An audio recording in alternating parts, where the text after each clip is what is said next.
In order to combat human trafficking in the state, the Assam government has decided to introduce a law. During the autumn session of the Assam Assembly, Chief Minister Himanta Biswa Sarma tabled this decision on Monday.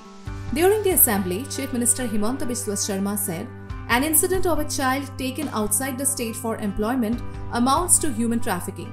But when children aged under 14 are separated from their parents and taken as domestic help to work in other districts or towns of the state, then this is also considered as a form of human trafficking." However, he also added that the employment of domestic help and the people who employ them in their homes will be regulated, since the employer people will have to get their details registered in the nearest police station, and apart from it, they will also be responsible for their child workers' education and medical treatment.